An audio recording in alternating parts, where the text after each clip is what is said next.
How do you respond when someone hurts or insults you? So we all know how we react. We're not happy. We don't just let it wash over us. We may reciprocate, or we may retreat and clam up. Now, what happens when this is repeated in our lives? That certain people become known to you as someone that you just want to avoid. You're definitely not going to open to them. If this happens in our childhood, unfortunately, it happens more than we would like, where parents invalidate or even insult, humiliate their children.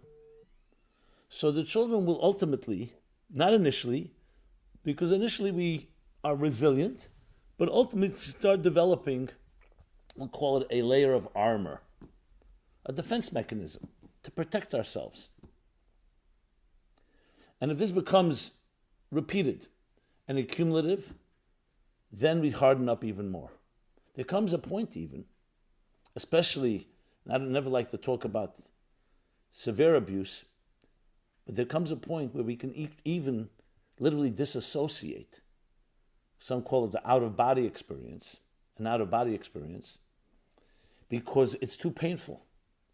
So that beautiful, vulnerable, soft, defenseless child has now developed a hardened sheet or several sheets of armor. Now, that's perfectly fine when you are under attack, but what happens when the attack is over? Or you grow up and you no longer need all that defenses, but that will still come into play because you become naturally assumed another layer because of needing to protect yourself. I remember once someone came to see me, had a very difficult life, and she was talking to me about some of the issues. I remember I was sitting right here. She was sitting there in that chair. And I just lifted up, I think I took a napkin, and I lifted it up just to wipe my mouth or something. And she suddenly recoiled. And I said, why you? She said, I thought you were going to slap me. I slap you? We're friends. You came to speak to me. Do you know me as someone? And then we both realized that this is what happened to her in her life. Very often, the people around her will either slap her or in some other way hurt her. So she developed this reflex without even thinking. That's just in a very blatant and obvious fashion. But emotionally, internally, we always develop different ways we react. As I said, it's a one-time thing. We don't usually create a new mechanism. But if it becomes repeated, we learn to protect ourselves. We learn to wear the different masks and armor. And remember, armor, yes, protects you, doesn't let anyone in, but also doesn't let anyone out. So how do you think that's going to impact on relationships, on trust, on intimacy? Huge impact. And the sad and beautiful part of all of this is that there is still that beautiful, soft person inside of you. So how do we awaken and soften? How do you awaken and soften your heart in a world which doesn't always appreciate softness and gentleness and tenderness? And at the same time, not opening yourself to be vulnerable and hurt. But unfortunately, many of us, that goes undercover, that beautiful, soft, tender, gentle part of ourselves. So balancing it is not an easy thing. I mentioned Sharon, who just passed, our friend.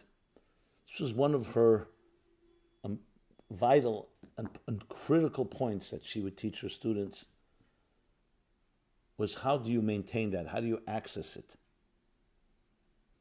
So that's why appropriate to dedicate in her honor this conversation. So step number one is to know yourself. It's one thing if you put on a sheet of armor or other protective mechanisms, but you're quite aware that you're doing that, and you know that's not you. That's what you need to do when you go to war. Whether physical war or psychological war, emotional war, or any type of war. But what happens when you forget and you have become your armor? That's problem, maybe the biggest problem, but definitely problem number one. To distinguish, to know who you are and when and why you are assuming a more defensive position if necessary. So you're totally in control of it. You don't want your armor controlling you. You want to be in control of it. Similar to what I've discussed many times. Someone asks you, "Who are you?" And you give them your business card. That's not who you are. That's what you do. And some people sigh and say, "Well, what I've been doing so long that it's become who I am."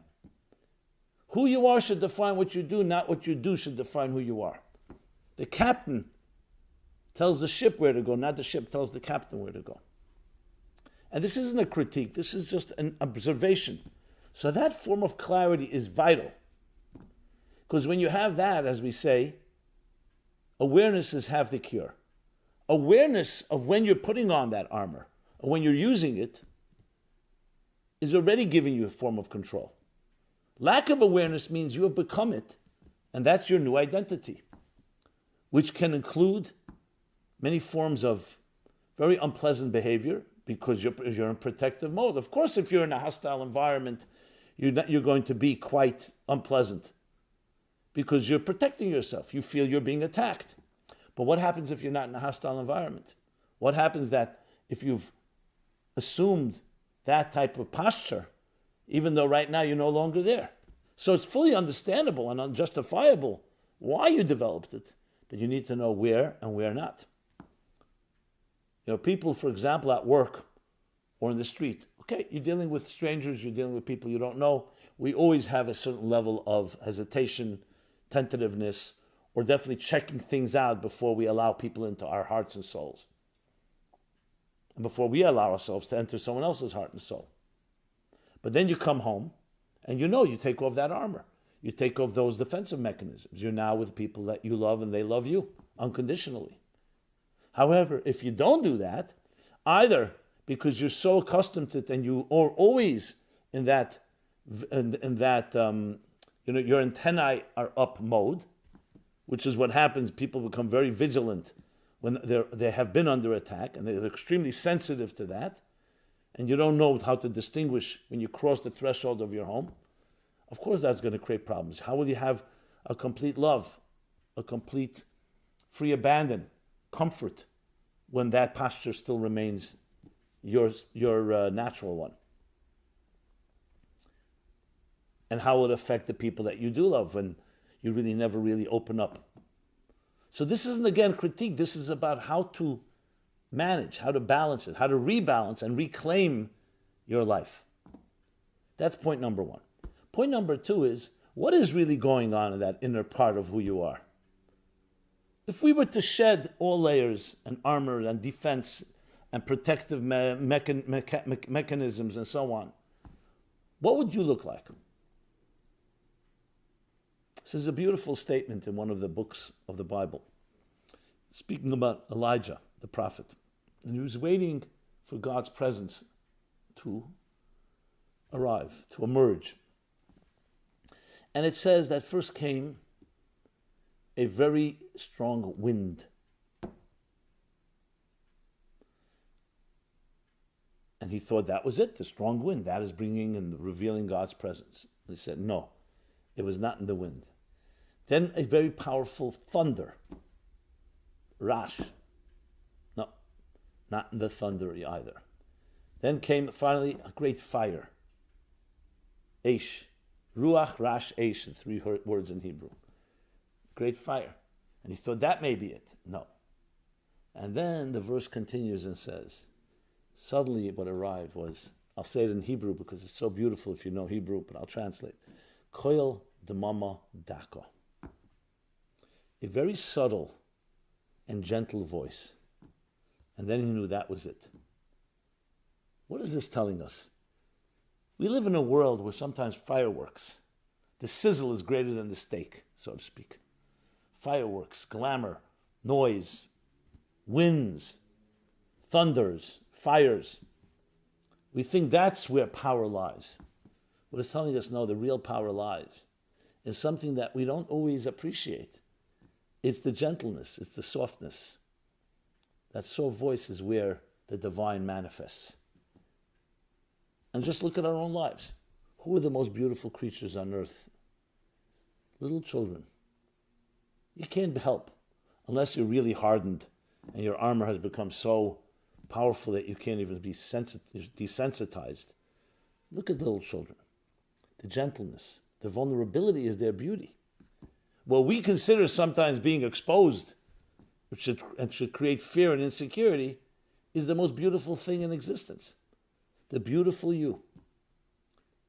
The unfortunate reality is that the world around us is not always that way, not always receptive, and can actually be exploitive, predatory, and so on.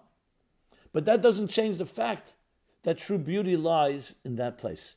I remember when people were talking about when 2001, the film Space Odyssey came out in the early 70s. Kubrick, I think it was, yeah. So it was a big, it was like a classic, it was unique, it was a type of pioneering film. Quite abstract, still debating all its meanings. Everyone talks about the computer HAL getting out of control, machines. But the end of the story is when they're looking to discover the essence of life, what does it come down to be? A baby. A newborn baby, an infant, or a baby in its last stages of pregnancy. And when people see that, it's a jolt, because you realize the resonance of that it all begins in that pure little place. You and I and every human being on earth, every creature on earth, frankly, all began in the development from the moment we were conceived in our mother's womb, and slowly developed. Not only gentle in spirit, but also gentle even physically. Look at a newborn baby, the skin, the way it breathes, its cheeks. Everything about it exudes purity. But we live in a world that's not so pure, and we don't always appreciate purity. But never ever let that compromise the reality and the truth of who you are. That's why point number one, know what is armor and what is beautiful. And know above, and then number two is that that's the real essence of who you are. Now it's easy to forget. There's so many forces in life that make us forget, so we develop all our tricks, if you wish, all our methods, all our maneuvering. Some are masters. I mean, I've met master maneuverers. They cover their tracks so well, to the point that you can't ever corner them. That's how well they've developed their methods. And where does that usually come from? Because they had to do that. You become ingenious and innovative and creative when you need to protect yourself. Like one person told me, my father came home every night. Usually he was drunk and violent. The rare times that he wasn't, but how did I know? It was guesswork. He says, you know what that does to you? I've developed all kinds of schemes. That when he would walk in, I would make believe I was asleep. And if my mother was there in the kitchen, I wanted to do something to protect her. So I found, he says, all day I was concocting in school and wherever I was, concocting methods and conspiracies of how to counter. And sometimes it wasn't even necessary because he happened to be very loving that night. But the inconsistency, I needed to always have something in my bag of tricks, as the way he put it. Now, it sounds funny on one end, but the truth is tragic. Because imagine if a child doesn't have to do that. So you can focus on learning to be comfortable in your own skin. Comfortable in your own skin. How many people are comfortable in their own skin? But that comes from being in touch with some of that purity.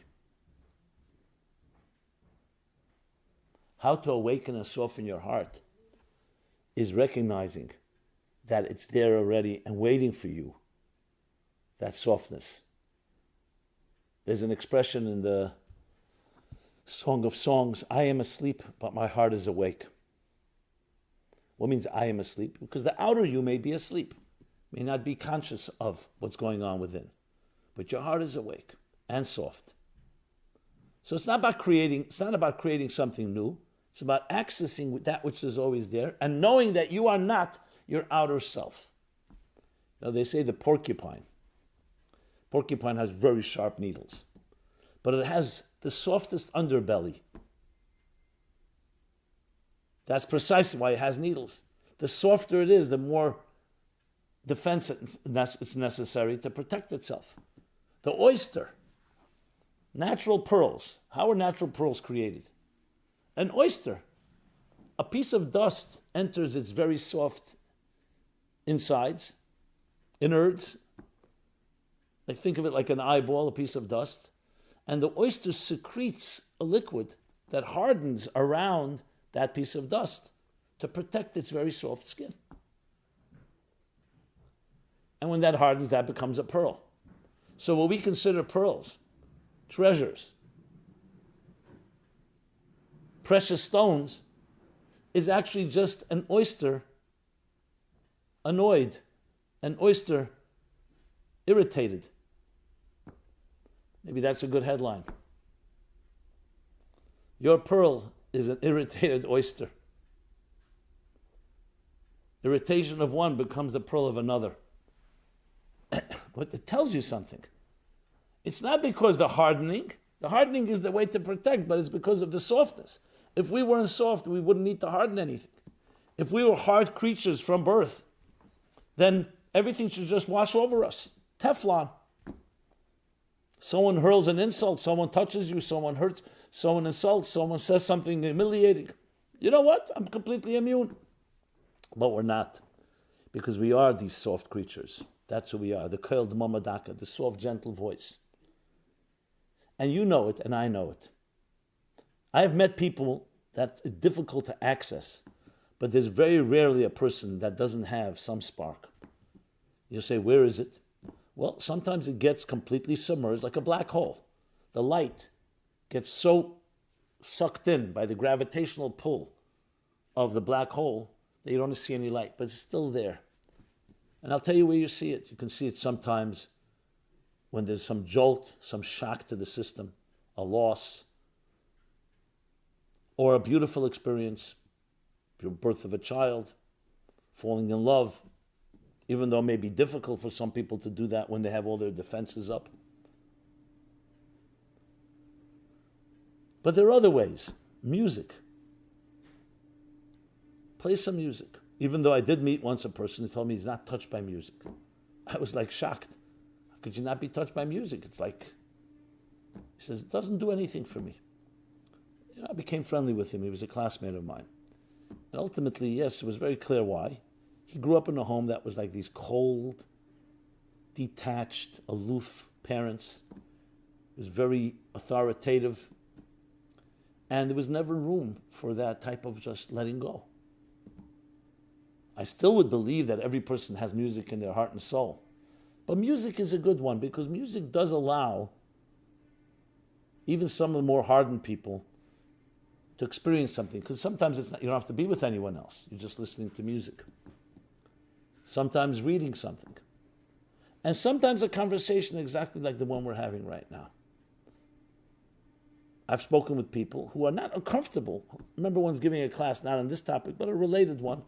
And I literally saw some people being uncomfortable. One person came over to me and said to me, it was an excellent class, but I was not comfortable at all. I'd like to talk to you one day about it. Obviously, when a person is wounded and injured, and you touch their wound, even if after a while, they're going to pull back. Like I mentioned earlier, the example. They don't want you to touch it because it's so... But that may be the place exactly where you need to go to. Now, obviously, one has to tread carefully. God forbid, never assault somebody's psyche, because if they are indeed vulnerable and soft, you shouldn't just come in and say, you know what, let's just get rid of the armor and just be that beautiful little child you were once and drop all your defenses. It doesn't work that easily. I wish it was that easy. Because we've developed it. It's become second nature. It's like we developed, our armor is our skin at this point. It's a necessity. It takes time to develop the trust. So what can you do? What can a person do? And all of us have, trust me, we all have our harder sides. Sometimes it's elicited easily. Sometimes it takes more effort by another person. But we all have, and sometimes we're even mistaken. How many times that someone said something to you and you right away thought they were being critical? Then you realize that's not what they meant. But sometimes you don't realize. So what can you do? So in addition to the two key awarenesses that I mentioned, one, to know yourself, to know what is your armor, what is your defense, and what is you. And two, to recognize that the core you is really a beautiful, gentle voice, soul, heart and soul. What do you do? So you need to begin a regimen, if you don't have one already, to cultivate activities that will awaken and soften your heart. In other words, expose yourself to people, to experiences. It could be things you read, things you listen to. The last thing you want to do is continue to feed your need to protect yourself. In other words, if you watch or you immerse yourself into violent shows or programs or video games, so of course that, even though it could be a game, but of course that's going to reinforce that attitude of dog eats dog, survival of the fittest, that it's about surviving. If you don't take care of yourself, no one else will. You can't trust people out there. They always want something from you. And even if they give, it's because they get something in return. And on and on and on. So what's the counterforce? Expose yourself to things that are not that way. Let's begin with people. Everyone has their Rolodex, their contact list, their database, whatever you call it. When you call these people, when you interact with them, it could be a friend, it can be a relative, it can be a classmate, it could be a coworker, it can be a stranger that you've got to know. Whoever it is, ask yourself, when I'm with them, what happens? Do we become cynical and sarcastic? Do we dismiss people? Or is it a warm and inviting and empowering experience? Now, if it's the former, then I'm not telling you right now which friends you should keep, which ones you should not. But I can tell you right now, introduce some other friends into your life. If you don't want to, I'm not telling anybody to just say goodbye to friends that are negative, but you cannot allow that to be the only force, the only voice in your life. You call someone up and you're encouraged, you have some idea, you're really excited about it, and the person throws cold water and says, who do you think you are? I've been there. You know it's going to fail. Is that the person you should be calling? Maybe you should be calling a person who says, great, what can I do to help you? I really believe you can do this. And the same thing is with the energy. If you're around people that have a lot of defensive mechanisms going on, it's most likely that it'll only reinforce your own defensive posture. However, when you surround yourself with people that are comfortable in their own skin, who have a certain ease about them, and yes, a tenderness and a gentleness, of course, is going to have an impact. So that's one thing, who you surround yourself with and what you surround yourself with. Just as it is with people, it's also with experiences. I remember we all love music, someone trying to introduce me to heavy metal. I was very young, and for some reason it always jolted me, and I couldn't find the tranquility in it, let's put it this way. So he tells me that's precisely what it's about. It's not about tranquil. It's violent music. It's angry music. Then someone shared with me that jazz began that way too, this music, the music of the streets, rap. So I understand it's an expression of someone's emotions, and sometimes those emotions can be very angry ones, resentful ones. And people identify with that. But what does it do to you? Does it calm you? Does it allow you to vent? And then you get calm? Is it the soft, gentle voice following the storm? Is it the eye of the tornado? Or is it just a tornado? So I'm not here to criticize again. People can choose what music to listen to. Then there's music you listen to, you feel like you're submerged in water, in warm water. Feel nurtured. You feel encompassed. You feel hugged, embraced. So their experiences are not difficult to recognize. You just, again, have to be aware. Don't allow yourself to just fall into mindless entertainment or mindless experiences. Think of what you're involved in. Because at the end of the day, what you surround yourself with is going to impact you. And when you're trying to develop and cultivate and awaken and soften your heart, you need to be doing things and involved with people that help you do that, not the opposite direction, that weaken that ability, that harden you. Then there's another thing, which sounds initially counterintuitive, but it's actually very powerful, and being recognized more and more recently. Giving and taking. Are you a giver or a taker? And giving doesn't just mean giving charity or giving advice. Giving could also be giving gratitude, acknowledging. The fact is that in a world where we are trying to survive and protect ourselves and defend ourselves, we naturally will gravitate to being more takers. Because you want to protect yourself, you need to take. You can't just give because people take advantage of you. However, if you want to cultivate and awaken and soften your heart, you need to do things that soften the heart. Just like exercise. You exercise a muscle and the muscle becomes more powerful. You exercise the muscle of giving, then you become more of a giver. You become a softer, gentler person. Because you're in that mode. Again, sadly, you see people who've been hurt. I remember one person saying, listen, 18 years of my life, all I did was give. I was forced to do things my mother was supposed to do. I was mothering my little siblings, doing the work. Now it's my turn to take. When I said to her, but so what you're doing is just the other extreme, maybe you need balance. Well, let me do 18 years of taking and then we'll get back to balance. The point, of course, is, again, not to criticize it. The point is, that's how people respond. If you were not allowed to have your own turf, your own independence and individuality, and it wasn't validated and reinforced, of course, as soon as you have an opportunity, you're going to grab. You're going to become a big taker. That could be possible. Or you can say, you know what, I understand that temptation, but I want to be a better person, not a harsher person. I don't want to be defined by what happened to me. So just because there are things that could have hardened you doesn't mean you have to become hardened. That's when you start taking control of your life. You're not defined by that which happened to you. You come to identify, yes, I need to protect myself in the right circumstances, but that's the last resort. That's because I have no other choice, but it's not me. And that's a very powerful concept, that even if you do need to fight, obviously you try to avoid it by all means. And I don't mean avoiding it out of weakness. You know, people are fear of confrontation. They want to be pleasers. They don't like conflict. No, out of strength. If you do indeed, but it's never you. You're not a warrior.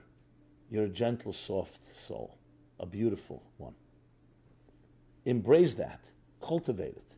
And yes, sometimes we need to weed the garden. That's part of the beauty in this world, is to protect it. But don't let the weeding, the protection dominate. It's only a means to an end to allow your angels to emerge. I always love Michelangelo's response when he was asked, how do you sculpt those beautiful angels in the marble? And he said, I see the angel trapped in the marble, and I carved and set her free. It's a very different perspective. It means the beauty is there. You don't need to purchase it. It's not a commodity. It's not out there. It's right here. What you need to do is carve. Because we can be trapped in marble. We can be trapped in concrete. We can be trapped in other substances that harden us, that don't allow us to even feel our own angel. So we need to carve and set our own angel free, the beauty free. But because we live in a world where there can be hostile forces, yes, we need also protection. It's not a contradiction. But once you take control over it, you realize what is a defense mechanism and what is the reality of who I truly am. And you'll be surprised that once you become aware of it, others will feel it as well. There's an expression in the book of Proverbs, like a face is reflected in the water, a heart is reflected in another heart. It's a beautiful, beautiful concept. But if your heart is not shining, obviously another heart will not respond. So if you have your armor up, usually the other person will also put their armor up, unless they're not that experienced yet. And I mean that in a negative way. You know what they say, a man with money meets a man with experience. The man with the money ends with the man with the when a man with money meets a man with experience, the man with experience ends up with the money ends up with the experience. But if you open your heart, the heart reflects in another. Words from the heart enter the heart. Words from the mouth or the brain or the mind go into one ear and out another. May we be able to have a heart-to-heart conversations of this nature.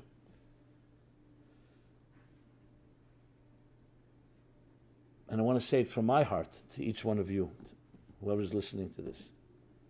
This is what makes life so valuable, so beautiful, so precious.